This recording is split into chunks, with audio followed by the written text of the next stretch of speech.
అంటే జాతకాలు అంటే గుర్తొచ్చింది, ఈ మధ్యకాలంలో ఎక్కువైపోయినాయి ఈ ప్రొడిక్షన్స్ ఎక్కువైపోయినాయి. అంటే ఒకరి జాతకానికి సంబంధం ఉండట్లేదు. జ్యోతిష్యానికి రాజకీయ నాయకుల గురించి చెప్పటము, ఎన్నికల్లో పలానా వాడు గెలుస్తారు అని చెప్పటము, ఇంకొకళ్ళు ఇంకో పేరు చెప్పటము, తర్వాత అది ఎవరైతే ఏదో ఒకటి అంటే నేనైనా చెప్పాలి, నాకు జాతకాలు తెలియకపోయినా జ్యోతిష్యం తెలియకపోయినా నేను కూడా ఏదైనా ప్రెడిక్షన్ చేయగలిగితే అది జరిగితే నాకు తెలిసిన అనుకోవటం ఎంత మూర్ఖమో. ఇప్పుడు జ్యోతిష్యులు కొంతమంది చెప్పే జరగట్లా. ఇలా ఎందుకు జరుగుతుంది? ఎందుకు వీళ్ళంతా కూడా వీక్నెస్ మళ్ళీ ఛాలెంజ్లు చేయటం, వాళ్ళు అది అమాయకత్వం. ఛాలెంజ్లు చేసే వాళ్ళది అమాయకత్వం అనాలి. ఎందుకంటే వాడి లైఫ్ వాడికే తెలియదు, ఎదుటి వాళ్ళ గురించి ఎలా చెప్తారు. ఇప్పుడు 2+2=4, అది మారదు ప్రపంచంలో ఎక్కడైనా. 2=2 ఈజీ, అది 2+2 4. మైనస్లు కూడా అంతే, 10 లోంచి -5 అంటే 5, అది మారదు. జాతకాలు ఆ యొక్క విద్య, ఆ యొక్క చెప్పే గొప్పవాళ్ళు ఉన్నారు ఈరోజు కూడా. అది వ్యాపారంగా చేయలేదు వాళ్ళు. ఒకరికి మంచి చేద్దాం, అసలు ఈ జాతకాలు ఎందుకు? వాళ్ళు బాగుపడడం కోసం జాగ్రత్తలు తీసుకోవడమే జాగ్రత్త. ఏది జాతకాలు. రేపు పొద్దున మీకు చెడు జరుగుతుందని ముందర తెలిసే జాగ్రత్తగా ఉంటాడు. అందుకు బాగా జరుగుతుందంటే ఇంకా బాగా పనిచేసి ఆనందంగా ఉంటారు. అలా చెప్పాలి. ఆరోగ్యం బాగాలేదు, మందులు మాకులు మంచి డాక్టర్లు వాళ్ళు సంప్రదిస్తారు. అది సృష్టిలో ప్రకృతికి అది మనకిచ్చిన వరం. అంటే వీళ్ళు పేరు కోసమో ఎవరి ప్రాపకం కోసమో చేస్తారు. చేయటం అనేది ఎక్కువగా కనిపిస్తూ ఉంది. అది ఆఖరి ముఖ్యమంత్రులను కూడా ఆకర్షించుకోవటం. వాళ్ళు కూడా ఏదో ఎవరిని నమ్మాలి కదా, వీళ్ళని నమ్ముతారు.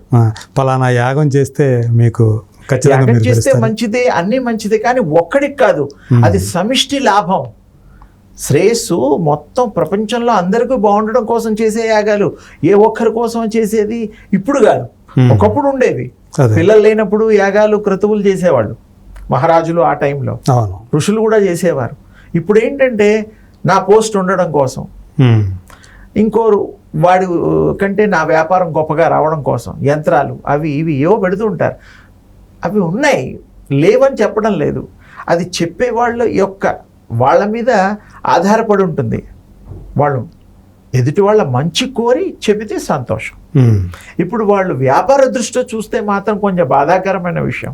అంటే ఒకటి నన్ను కలవర పెడుతున్నది అంటే ఒక సందేహాలు రేకెత్తిస్తూ ఉన్నది. ఏదో ఒక యాగం పేరు చెప్పారు, అందులో మందులు పెడుతున్నారు, మద్యపానం, ఆ సీసాలు పెడుతున్నారు, అలాగే నాన్ వెజ్ మాంసాహారాలు పెడుతున్నారు. ఇది అది ఎవరు ఏ భగవంతుడు కూడా ఇలా చెయ్యి అలా చేయని చెప్పరండి. భగవత్ స్వరూపులు కూడా వాళ్ళు కూడా ధ్యానం చేశారు, వాళ్ళు కూడా ప్రజోపకారంగా అన్నీ చేశారు, మంచిగా పాలించారు, అన్నీ చేశారు. ఇప్పుడు వీళ్ళకి ఈ పద్ధతుల్లో షార్ట్ కట్ మెథడ్స్లో తొందరగా మనకి మంచి జరగాలంటే వాడు ఏదో ఒకటి చెప్తాడు. అది అవ్వలేదనుకోండి, అప్పుడు వాళ్ళు రెస్పాన్సిబిలిటీ తీసుకుంటారా చూడండి, అప్పుడు పట్టుకోండి. నువ్వు 10 లక్షలు ఇవ్వు పర్వాలేదు, 1 కోటి రూపాయలు ఇవ్వు పర్వాలేదు, అది అవ్వకపోతే ఎలా? దానికి ఆన్సర్ ఇచ్చే ఏ వ్యక్తితోటన్నా చేయించుకోవచ్చు. దాన్ని తప్పించుకుంటున్నారు. అంటే తెలంగాణ సంబంధించి వాళ్ళు ఏదైతే ప్రెడిక్షన్ చెప్పారో, ఏదైతే జాతకం చెప్పారో అది జరగల. మళ్ళీ 3వ సారి కేసీఆర్ గారు వాళ్ళు వస్తారు, కాకపోతే కేటీఆర్ డైరెక్ట్గా 3వ సారి ఆ పార్టీ వస్తుంది, కేటీఆర్ ముఖ్యమంత్రి అవుతాడని చెప్పారు. అది జరగలేదు. దానికి ఇంక ఏదో రీజన్ చెప్పటం. అది ఒకటేనండి పాపం, నమ్మకం.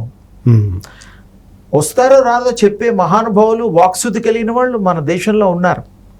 కానీ వాళ్ళకి అవసరం లేదు, వీళ్ళందరికీ చెప్పుకుంటూ కూర్చోరు వాళ్ళు. వాళ్ళు ఏదో పూజ పునస్కారం వాళ్ళ దగ్గరికి వెళ్ళి బతులాడో బామాడితే అప్పుడు వాళ్ళ అనుగ్రహం మన మీద వాళ్ళు కురిపిస్తారు. కానీ అందరూ ఇలా డబ్బులు తీసుకొని ఇలా చెప్పేవాళ్ళు కాదు. వాళ్ళు ఈ సమాజ శ్రేయస్సు కోరేవాళ్ళు, అంతేగాని డబ్బు వ్యామోహంలో పడేవాళ్ళు కాదు. వీళ్ళు వ్యామోహంలో పడ్డారా అంటే అది వాళ్ళకే తెలియాలి. ఇప్పుడు డబ్బు అడుగుతున్నారంటే మీరు ఛార్జ్ చేస్తున్నారు. ఛార్జ్ చేస్తున్నప్పుడు మరి అవ్వకపోతే ఏంటో కూడా మీరు రెస్పాన్సిబిలిటీ తీసుకోమని నా ఉద్దేశం. అదే అంతేగాని జాతకం చెప్పేవాళ్ళని నేను ఎవరిని నిందించడం లేదు, వాళ్ళని గొప్పగా మెచ్చుకుంటున్నాను ఇలా చెప్పండి అని. ఇలా చెప్తే అందరూ సంతోషిస్తారు. రెస్పాన్సిబిలిటీ తీసుకోవాలి. ఏమని ఇది అవ్వకపోతే అనేది ఉండకూడదు, నువ్వు చెప్పావంటే అవ్వాలి. అప్పుడు నువ్వు దేవుడితో సమానం, మీకు విలువ అప్పుడే కదా, దేవుడితో సమానం అవుతావు. ఏ ఆడవాళ్ళు జాతకం చెప్పినా, మగవాళ్ళు చెప్పినా, స్వామీజీలు చెప్పినా, ఎవరు చెప్పినా వాడు చెప్పింది అవ్వాలి అంతే. అయినప్పుడు ఏమవుతుంది, ఆ యొక్క భగవత్ స్వరూపులుగా అయిపోతారు. వాళ్ళని మేము పూజిస్తాం, పాదాభివందనం చేస్తాం, వాళ్ళని మెచ్చుకుంటాం, వాళ్ళని ఆరాధిస్తాం. ఎందుకంటే అయ్యాయి కదా మరి. అవును, అవ్వకపోతే మాత్రం ఏం చేయాలో వాళ్ళు నిర్ణయించుకోవాలి. ఎవరినైనా కప్పదాటి వ్యవహారం లాగా కండిషన్స్ ఒకటే, అవుతుందంటే అవ్వాలి. ఇంకా వేరే ప్రత్యామ్నాయం లేదు దానికి. మరి అవ్వనప్పుడు మరి నువ్వు దానికి మళ్ళీ ఏదో తిరకాసు మాటలు మాట్లాడకూడదు కదా. అవును, అందుకని మనం ఆ జోలికి పోకూడదు. భగవంతుడి నిర్ణయం ఉంటుందండి, వీళ్ళు చెప్పడం కాదు. భగవంతుడి నిర్ణయం అనేది ఒకటి ఉంటుంది. జాతకరీత్యా వీళ్ళకి మంచి జరుగుతుంది, చెడు జరుగుతుందని కొంతవరకే చెప్పగలుగుతారు. అలాగైతే జాతకాలు నమ్మేవాళ్ళు చాలామంది ఉన్నారు, చాలామంది నమ్మని వాళ్ళు కూడా ఎక్కువ ఉన్నారు. కొన్ని క్యాస్ట్ల వాళ్ళు ఉన్నారు, ముస్లిమ్స్ ఉన్నారు, కొంతమంది నమ్ముతారు, కొంతమంది నమ్మరు. అమెరికాలో ఇంగ్లీష్ వాళ్ళు ఉన్నారు, వాళ్ళు నమ్ముతారో నమ్మరు. జర్మన్స్ ప్రపంచవ్యాప్తంగా ఈ యొక్క అస్ట్రాలజీ, న్యూమరాలజీ, వాస్తు ఇవన్నీ ఉన్నాయి, కానీ ఎక్కువ మంది వాడడం లేదు. అంటే నమ్మకం తక్కువ. దేవుడు దైవం అనేది మాత్రం ప్రపంచవ్యాప్తంగా నమ్ముతారు, తప్పదు. భగవంతుడు లేనిది మనం లేవని తెలుసు. ఏ పేరు పెట్టినా ఇప్పుడు దశావతారాలను రాముడు, కృష్ణుడు, అమ్మవారు, ఇదైనా సాయిబాబా అయినా, అయ్యప్ప అయినా మనం నమ్ముతున్నాం, పూజలు చేస్తున్నాం, నమ్మకం అది. అంటే చీమైనా శివుడాజ్ఞ లేకపోతే కదలదు అంటారు కదా. అలాంటప్పుడు ఇలాంటి ఘోరాలు, నేరాలని ఎందుకు జరుగుతున్నాయి? ఇది మానవుడి యొక్క ప్రవర్తనే, వాడి స్వార్థం చేతే ఇవి చేస్తున్నాయి. శిశువులు నేను చూసాం, మనం ఒక హాస్పిటల్లో, ఢిల్లీలోని ఒక ఆసుపత్రిలో బేబీ కేర్లో 7 మంది పసిపిల్లలు అగ్ని ప్రమాదంలో చనిపోయారు అని చెప్పేసి. ఇలాంటి ఘటన జరిగినప్పుడు కొంతమందికి దేవుడి మీదే సందేహం కలుగుతుంది. ఇంత చిన్న అంటే వాడు ఏమన్నా ఎవరైనా సరే ఈ జన్మలో చేసిన మన కర్మలు ఏవైతే ఉన్నాయో అవే మనం వెంటాడుతాయి అని కర్మ సిద్ధాంతం ఏదైతే ఉందో అది చెప్తారు కదా. మరి అతను చేసే పాపాలకి అతను శిక్ష అనుభవించక తప్పదు అని చెప్తాం. కానీ అసలు ప్రపంచమే ఇంకా బయటికి చూడనటువంటి పసికందులు ఇలాంటి ప్రమాదాల్లో చనిపోవటం, దాన్ని ఎలా చూడాలి? ఒకటేనండి, ఇక్కడ మీరు భగవంతుడు అనే విషయం అలా పక్కన పెట్టినా, మనకి జన్మ వచ్చిన తర్వాత జ్ఞానం అనేటువంటి గొప్ప ఆయుధం ఈ మానవుడికి ఉంది. విచక్షణ జ్ఞానము, సమయస్ఫూర్తి, సంకల్పము, ఇవన్నీ చాలా మనమే తీసుకుంటాం. దీంట్లో భగవంతుడికి సంబంధం లేదు. భగవంతుడు మీకు ఈ జన్మిచ్చాడు, పూర్వజన్మ అవన్నీ వేరు. మనకు ఎదుర్కొండా అన్యాయం జరుగుతుంది, కళ్ళకు కనపడుతుందిగా. ఒక చోట మనం ఒక విశేషంగా మనం సడన్గా థాట్తో ప్రాణాలు కాపాడబడతాయి. అది మన ఆలోచన విధానం, అప్పుడు ఆలోచన అయింది. అలాగే విజ్ఞత, విజ్ఞానము ఇవన్నీ కూడా మనం చేసుకోవాలి. అప్పుడు వాడు మంచి చెడుల విచక్షణ వాడికి వస్తుంది. భగవంతుడి కృప ఉండొచ్చు, కాదనడం లేదు. ఈ మానవుడు ఉన్న జ్ఞానంతో చేసే పనులు మీద ఉండే దృష్టి చాలా గొప్పది. ఓకే, ఇతరులకి ఇబ్బంది పెట్టేటువంటిది జ్ఞానం ఎందుకు పనికొస్తుంది? శ్రేష్ఠకోరండి. అందుకని ఇందాక కూడా చెప్పాను, లోకా సమస్త సుఖినో భవంతు. అందరూ బాగుండాలి, అందులో మనం ఉండాలి.